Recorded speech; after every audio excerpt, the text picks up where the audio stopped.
You're listening to an Airwave Media Podcast.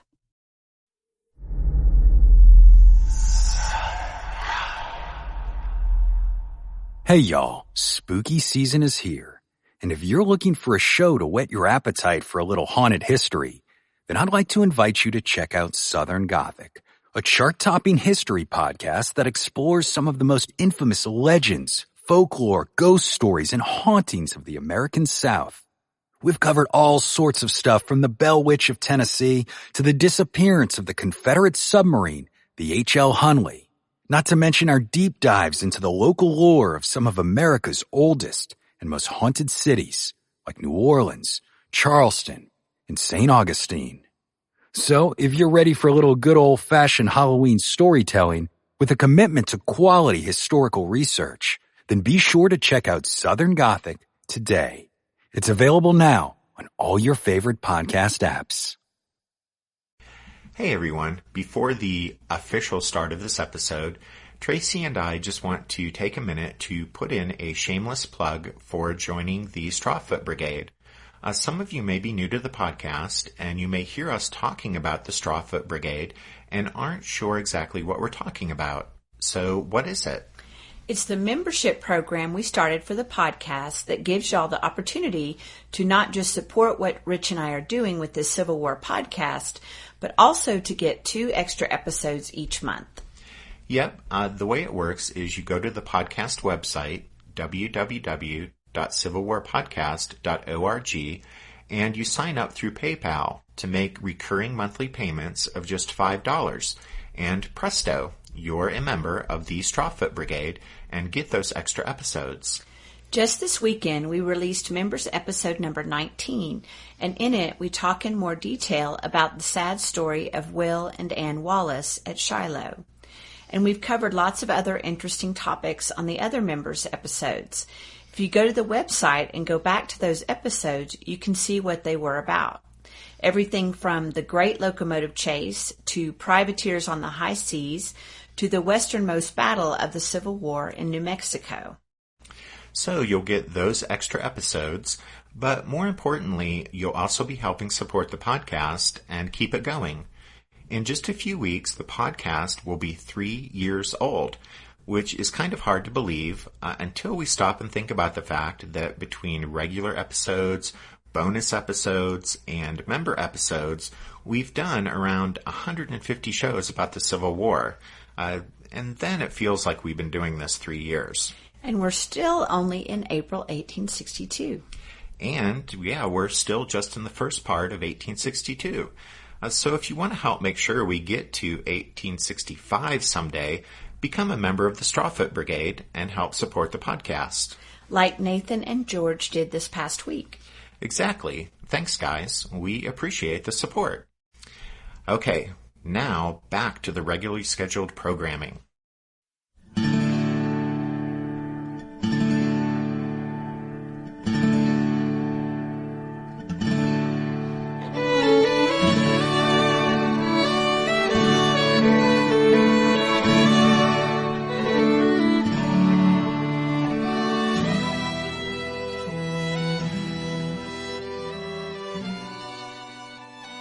Hey everyone, thanks for downloading episode 125 of our Civil War podcast. I'm Rich. And I'm Tracy. Hello y'all. Welcome to the podcast. With last week's show, the fierce fighting in the woods, fields, and ravines around Pittsburgh Landing came to an end. But we wanted to use this episode to take stock of what happened at Shiloh and also to look at what happened in the battle's aftermath. When seeking to evaluate what happened at Shiloh, it's perhaps best to go back and remember that the Confederate commander, Albert Sidney Johnston, had actively sought the battle, seeing it as his opportunity to achieve a drastic reversal of the strategic situation in the war's Western theater. Johnston was given the opportunity to try this because his counterpart, the overall Union commander in the West, Henry Halleck, surrendered the initiative to the Confederates. Halleck, to his credit, had a plan to unite all 3 federal armies in the West for a grand movement against Corinth. Those 3 armies were Grant's Army of the Tennessee, Buell's Army of the Ohio and John Pope's Army of the Mississippi. But Halleck's slowness and caution gave Sidney Johnston the opportunity to launch his great counteroffensive. Halleck's first step toward uniting the forces under his command was to place the Army of the Tennessee in the vicinity of Pittsburgh Landing, just a stone's throw north of Corinth. But then Halleck left that army there inactive, ordering Grant to do nothing that might bring on a battle. Halleck's ban on aggressive action left Grant with little option but to sit on his hands at Pittsburgh Landing and guess at what the enemy in the immediate vicinity was doing and planning to do. And as we know, Grant and Sherman guessed spectacularly wrong. By positioning the Army of the Tennessee so near to Corinth, but then keeping Grant on such a tight leash, Halleck, though of course he didn't intend to do it, offered Albert Sidney Johnston the opportunity to bring on a battle on terms of the Confederate commander's choosing. And Johnston seized the initiative by choosing to launch a surprise attack on Grant's army in an attempt to destroy it before Buell's slowly approaching force arrived. In the best possible scenario for the Confederates, after he had defeated Grant, Sidney Johnston could then confront and crush Buell, and then he could deal with John Pope. If it all worked out, then the rebels would have achieved a drastic reversal of the strategic situation in the West, which had been going against them since the fall of Forts Henry and Donelson. For the Confederates, however, that best possible scenario that Rich just mentioned started with the decisive victory over Grant's Army of the Tennessee. But as y'all already know, although Albert Sidney Johnston managed to surprise the Federals encamped around Pittsburgh Landing, Ulysses S. Grant managed to salvage a victory by his own determination, the rebels' mistakes, and the tenacity of the Union soldiers. Shiloh was a must-win for the Confederacy. In few battles during the Civil War would victory present such dramatic possibilities, and so Shiloh deserves to be called one of the pivotal battles of the Civil War. Hopes of recovering the upper Mississippi Valley forever dimmed after Shiloh. Island No. 10 surrendered to Federal forces the day after Shiloh. Corinth would fall in May, and Memphis in June. And that summer, Yankee gunboats coming down the Mississippi and Union warships steaming up from New Orleans would converge on Vicksburg. Shiloh, the fall of Island No. 10, and the seizure of New Orleans, all taking place in April 1862, opened the way to the final sundering of the Confederacy, both along the line of the Mississippi River and along the Memphis and Charleston Railroad. In their defeat at Shiloh, the Confederacy lost their best chance to stop the Federals in the war's western theater. New Orleans writer George Washington Cable captured both the significance of the battle and the emotion of the time when he said, quote, "The South never smiled again after Shiloh." In his book, Shiloh in Hell Before Night, James Lee McDonough writes that, quote, "If the Union Army were to be stopped, it had to be halted at Shiloh before Buell could join with Grant. The Confederates sacrificed the heart of their Western Army in this attempt, and it almost succeeded. When they failed, however, and the broken rebels went trudging back to Corinth, Shiloh became symbolic of a huge floodgate unhinged. The rebels had tried with all their might to slam it shut, but when they failed, the pressure of the Federal onslaught mounted steadily and rapidly. Never did the South have a better opportunity to reverse the trend and save the Western Confederacy than at Shiloh.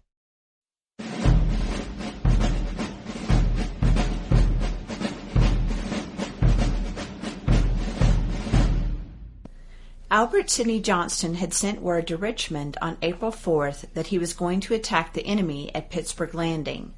But then nothing more was heard until late on the evening of Sunday, April 6th, when Jefferson Davis, at the Executive Mansion in Richmond, received a telegram indicating that the Southern Army was, quote, "advancing victoriously."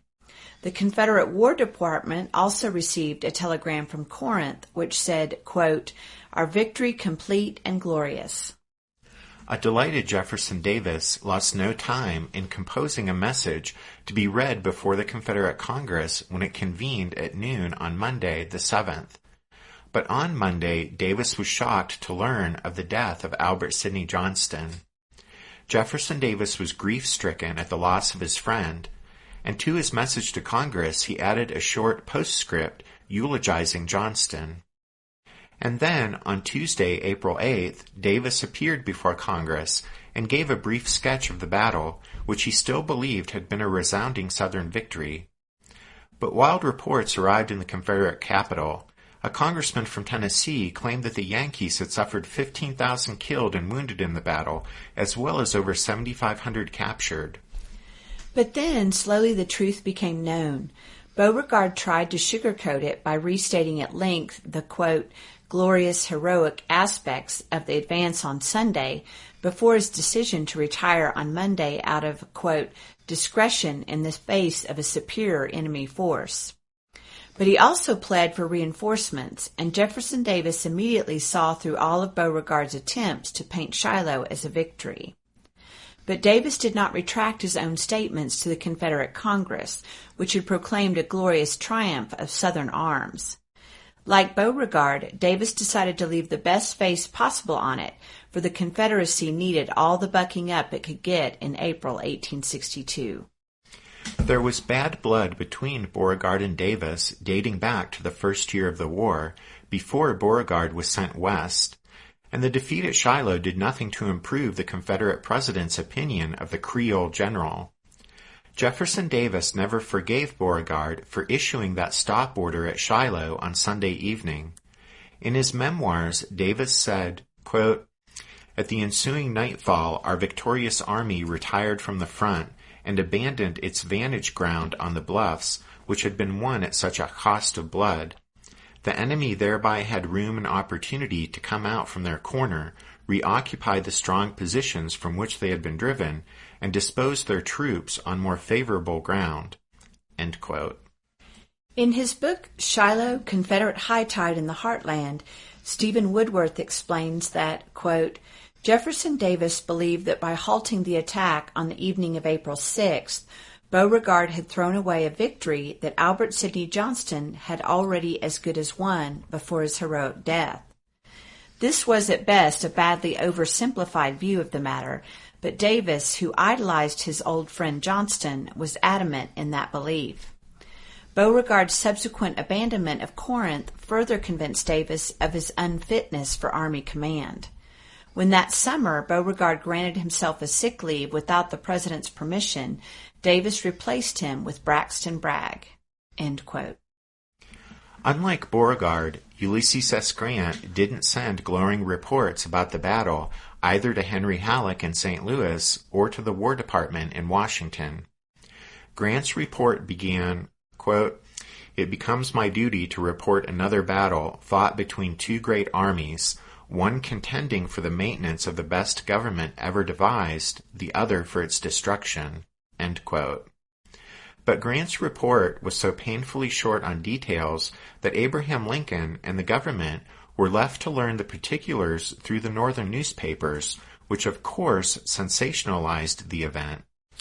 Word quickly spread that there had been a major clash and a Union victory at Pittsburgh Landing, but the northern newspapers focused their accounts more on what a near disaster the battle had been. The most influential story in this regard was written by Whitelaw Reid of the Cincinnati Gazette. Reid's article, which was widely reprinted throughout the North, chronicled all of the blunders that had nearly led to the destruction of Grant's army. In his book, Shiloh, 1862, Winston Groom writes, quote, the Shiloh story that Whitelaw Reid told was even grimmer than the harsh casualty figures suggested. All of the mistakes glared out prominently: the failure to fortify, failure to reconnoiter, failure to read the signs of impending attack, failure even to have a battle plan in case of attack. All of this in addition to the sordid spectacle of the cringing masses below the bluff who had deserted the fight. Soon other stories circulated. accusations such as Grant's army had been so surprised that hundreds of Union soldiers were bayoneted to death in their tents, that Grant had been dallying at a mansion 10 miles from the battlefield instead of staying with his troops, that he had little control of his army and most of it ran away at the first shot, that he had been saved only by the miraculous last-moment arrival of Buell. End quote.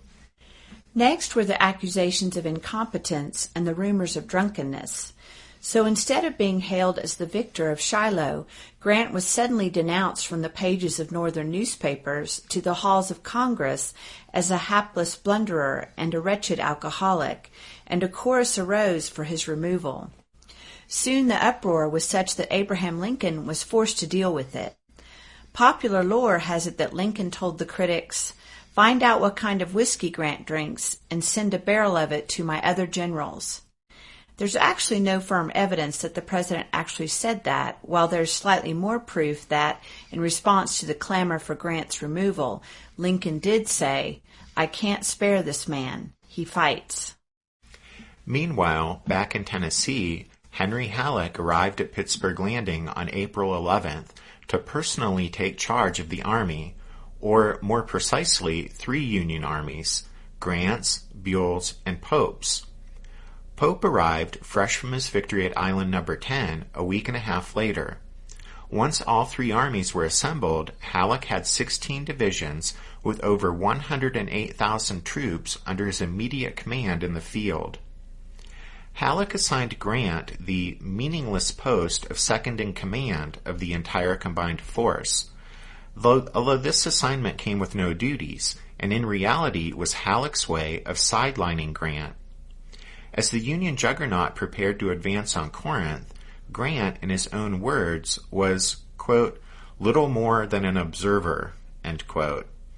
And he complained that, quote, "It is generally understood through this army that my position differs but little from that of one under arrest," end quote. So embarrassing and ill-suited to his temperament was the situation that Grant requested a transfer, but his request was denied. In his book, Shiloh, The Battle That Changed the Civil War, Larry J. Daniel writes, quote, "One afternoon, so the story goes, Sherman got wind that Grant was planning to quit the army. He arrived at Grant's headquarters and found him on a stool sorting mail at a camp table. After exchanging the usual greeting, Sherman bluntly asked Grant if he was leaving the army. "Yes," Grant replied, with tears in his eyes. "Sherman, you know the reason why. You know that I am in the way here. I have stood it as long as I can and can endure it no longer." Sherman pleaded with him to remain, and in a dramatic change of mind, Grant decided to remain. Larry Daniel goes on to note that Grant mentions that incident in his memoirs, but he states that it was his intention to take a leave of absence, not quit the army. At any rate, Grant decided to stay, and the turning point in the drama came 6 weeks later when Halleck was promoted and summoned to Washington, and Grant effectively regained control of the Army of the Tennessee.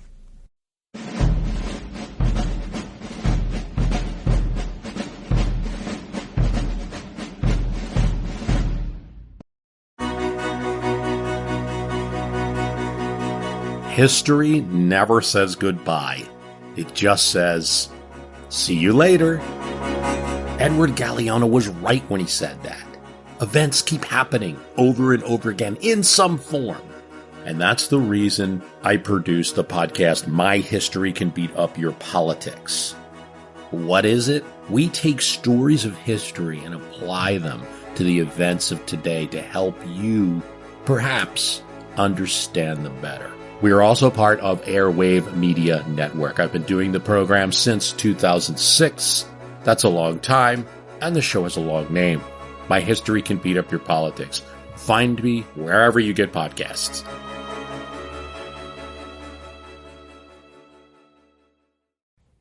What's something you learned in history class that you feel wasn't the whole truth?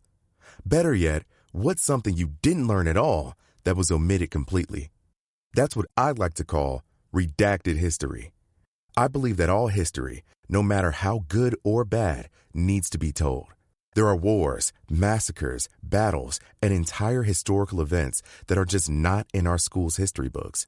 Have you ever heard of Mary Bowser? I didn't think so. My name is Andre White, the host of the Redacted History Podcast, the place where history's forgotten events, heroes, and villains get their story told, one episode at a time. So come huddle around the campfire with me and get ready to hear the stories that you were robbed of. And get comfortable. We're going to be here a while. The Redacted History Podcast. Real history never dies. Stream the Redacted History Podcast on Apple Podcasts, Spotify, or wherever else you get your podcasts. We ended that last section with Henry Halleck going to Washington. But before that, once he had his great force of over 100,000 men assembled at Pittsburgh Landing, he had begun his slow advance toward Corinth. Halleck, who had never before commanded more than a platoon in the field, took a full month to move the immense force a mere 20 miles. From the first day of the advance, April 29th, Halleck imagined that the wilderness of northern Mississippi was filled with a huge rebel army, and to ward off any chance of being surprised, as Grant had been at Shiloh, Halleck limited each day's march toward Corinth to less than a mile, then spent the rest of the day having the men dig in and construct elaborate field fortifications, just as if a Confederate attack was imminent.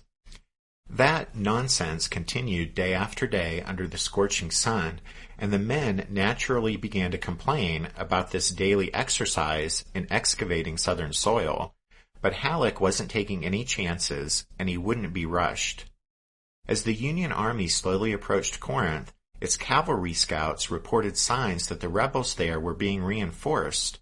Train whistles and the sounds of cheering came from within the Confederate lines, indicating that additional enemy troops were arriving daily. Intimidating numbers of artillery pieces could be seen anchoring the rebel fortifications. When deserters wandered into the Union lines, they told tales of many new regiments joining Beauregard's army. All of this, of course, only reinforced Halleck's natural inclination toward cautiousness. But Beauregard was actually pulling off one of the greatest sleights of hand of the Civil War. As the enormous Union horde slowly approached Corinth, the Confederate commander realized he was in a serious situation. Even after Van Dorn's arrival from the Trans-Mississippi, Beauregard could muster no more than 52,000 men fit for duty, owing to the casualties suffered at Shiloh and a crippling outbreak of camp diseases due to the unhealthy conditions at Corinth. With Halleck's immense army closing in, Beauregard realized that desperate times called for desperate measures, and so in order to save his army to fight another day, the Creole general evacuated Corinth while sending false signals to the watching Federal scouts that the Southern army was actually being reinforced. The arriving Confederate troop trains were actually a lone locomotive that ran day and night up and down the tracks that converged on Corinth. Every so often it would blow its whistle, and everyone nearby would cheer as if reinforcements were arriving.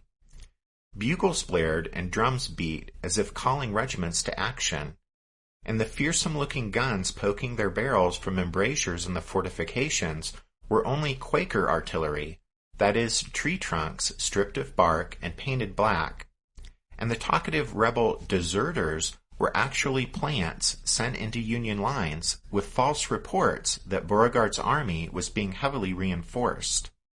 Withdrawal in the face of the enemy is among the most difficult and dangerous of military maneuvers, but Beauregard did it with such daring and skill that when Halleck's army finally entered Corinth on May 30th, they discovered 2,000 Confederates who were too injured or sick to be moved. But other than that, the Federals found practically nothing to indicate that the rebels had even been there. But Jefferson Davis considered the rail junction at Corinth to be of vital importance, and he was stunned when he learned that Beauregard had given up the place without a fight. As we indicated earlier, Davis, at the first subsequent opportunity, relieved Beauregard of command. Beauregard made his removal almost easy for the president. In mid-June, he wired the War Department, informing them he was taking sick leave, and he neither asked for permission nor waited for a response. Jefferson Davis quickly seized the chance to have him relieved and replaced by Braxton Bragg. In the war's Western theater, Bragg would lead the renamed Army of Tennessee for the next 4 major campaigns. As the podcast progresses, we'll have much more to say about Braxton Bragg's tenure as commander of the Confederate Army of Tennessee. But to return to Shiloh, of the commanders involved in the campaign and battle, Albert Sidney Johnston died on the field of battle. P.G.T. Beauregard was removed from command barely 2 months after the clash, while Ulysses S. Grant would go on to the greatest success through the rest of the war. Shiloh was a pivotal battle, a turning point in the war in the West, and also a personal turning point in how Ulysses S. Grant viewed the conflict. In his memoirs, Grant recalled how, quote, "Up to the Battle of Shiloh, I, as well as thousands of other citizens, believed that the rebellion against the government would collapse suddenly and soon if a decisive defeat could be gained over any of its armies." But, Grant continued, after taking part in the bloody carnage at Shiloh, and after realizing the South's determination to continue the fight, quote, "I gave up all idea of saving the Union, except by complete conquest."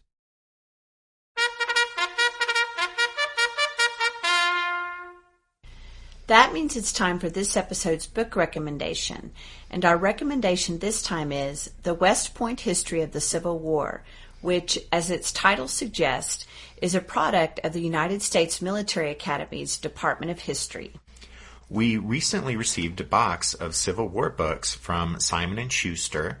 Thank you, Simon & Schuster. And one of those books we pulled out of the box was this one, The West Point History of the Civil War. And as it's pretty nifty, has tons of great maps, and lots of interesting expert narrative, we're pleased to recommend it to you. Don't forget you can find all of our book recommendations if you head over to the podcast website, which is www.civilwarpodcast.org. Before we close, we have one quick programming note, and it's just to announce that now that we've finished up with Shiloh, we're going to take next weekend off, and so the next new episode and the start of a new story arc will be September 27th. So there you go. That'll give you guys something to look forward to. All right, and with that, we'll say thank you to Spiritwood Music for allowing us to use their performance of the song Midnight on the Water as the music you hear at the beginning and end of each episode. Thanks for listening to this episode of The Civil War, 1861 to 1865, a history podcast. Rich and I hope you'll join us again next time when, after 15 episodes of Shiloh, we leave the war's Western theater for a while and head back east to Virginia. So that'll be next time. But until then, take care. Thanks, everyone. Bye.